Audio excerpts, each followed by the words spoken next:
Shin Tae-yong, pelatih timnas Indonesia, pernah mendapat tawaran untuk menjadi pelatih timnas Cina dengan harga yang lebih mahal dibanding Indonesia.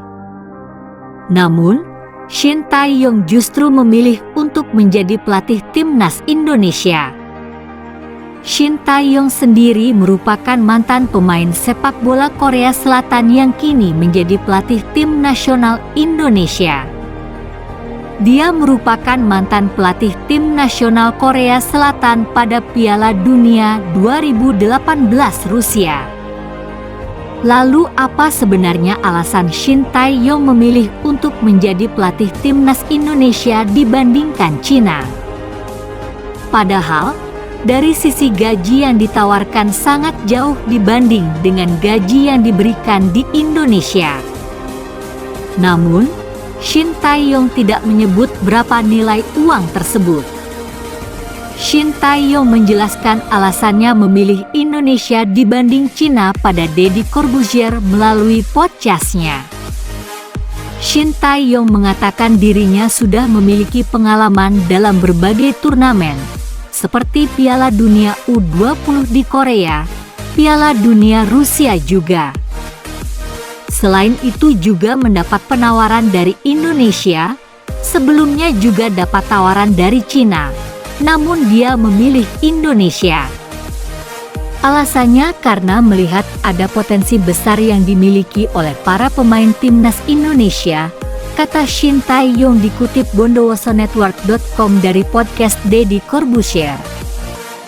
Shin Tae-yong mengaku tidak memilih Cina bukan karena pertimbangan uang semata. Sebab, tawaran dari Cina lebih tinggi nilai uangnya dibanding Indonesia. Kalau melihat uang, lebih tertarik Cina. Kalau melihat masa depan, Indonesia lebih kelihatan harapannya, tutur dia. Dia mengaku Cina dan Indonesia sama-sama mengajukan penawaran pada dirinya untuk menjadi pelatih sepak bola.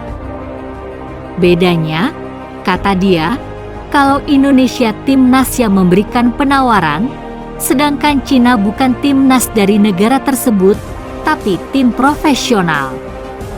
Soal uang, sangat beda jauh dengan yang diperoleh di Indonesia, ujar dia. Menurut dia, manusia itu harus punya impian dan masa depan, untuk itulah dia lebih memilih Indonesia dibandingkan Cina. Selain itu, Deddy Corbuzier juga menanyakan apakah dirinya galak sebagai pelatih timnas. Dia menjawab tidak galak, tapi kalau ada salah di lapangan, baru bersikap tegas.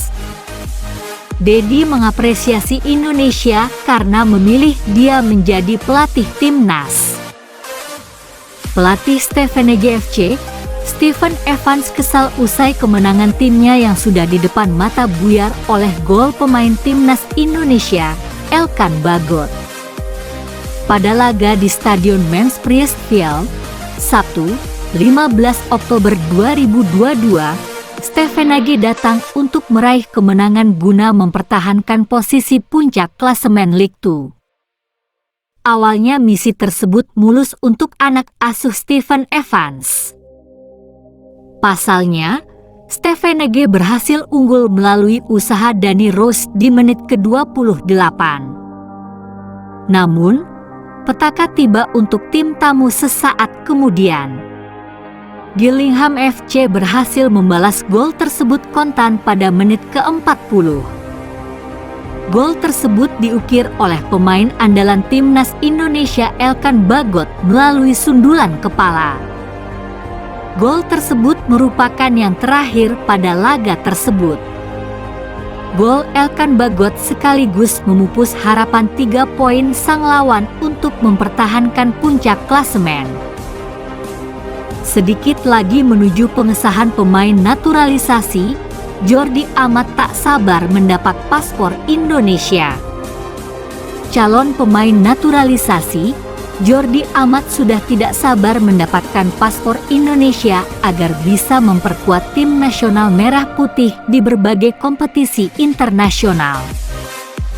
Jordi Amat hanya menghitung hari untuk mendapatkan status warga negara Indonesia, mengingat proses naturalisasinya hampir rampung.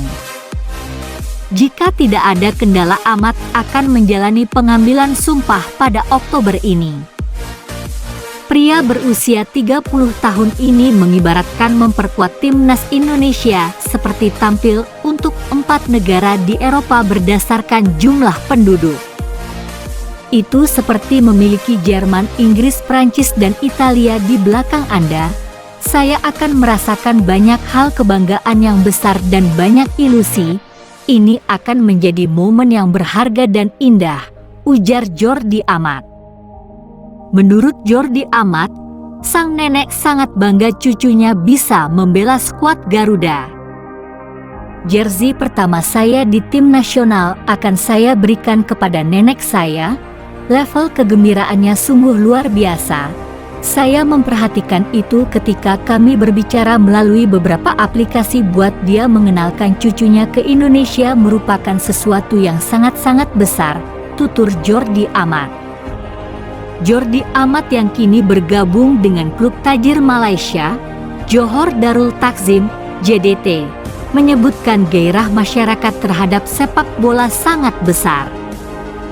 Sepak bola disukai dengan cara yang sangat bersemangat, kegilaan, dan dengan cara yang sulit dimengerti. Raja olahraga di Indonesia adalah sepak bola dan bulu tangkis. Tetapi sepak bola memiliki lebih banyak penggemar. Mereka mengatakan di sini sepak bola sudah seperti agama, tutupnya. Persatuan Sepak Bola Indonesia rencananya bakal menaturalisasi sejumlah pemain untuk timnas Indonesia U20.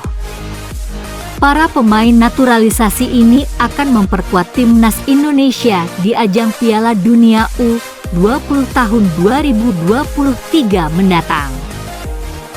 Permintaan naturalisasi untuk bermain di timnas Indonesia U20 merupakan permintaan dari sang pelatih Shin Tae-yong. Sejauh ini PSSI dan Shin Tae-yong belum membuka dan masih merahasiakan nama-nama yang akan memperkuat Garuda Muda di ajang Piala Dunia U20. Rencananya Piala Dunia U20 akan diselenggarakan di Indonesia mulai 20 Mei hingga 11 Juni 2023 mendatang. Isu yang menarik terkait timnas U20 yang akan berlaga di Piala Dunia tahun depan yakni bakal datangnya sejumlah pemain Eropa yang akan dinaturalisasi. Indra Syafri yang menjabat sebagai Direktur Teknik PSSI bakal merampungkan sejumlah nama pemain yang akan dinaturalisasi. Sebelumnya Shin Tae-yong sudah meminta ke PSSI untuk menaturalisasi 7 pemain keturunan di Belanda. Diharapkan jika agenda ini berjalan lancar, ke-7 pemain ini mampu memperkuat timnas Indonesia U20 di ajang Piala Dunia tahun depan. Terdapat 2 pemain dipastikan mengikuti proses naturalisasi sedangkan 5 pemain lain masih belum yakin untuk proses ini.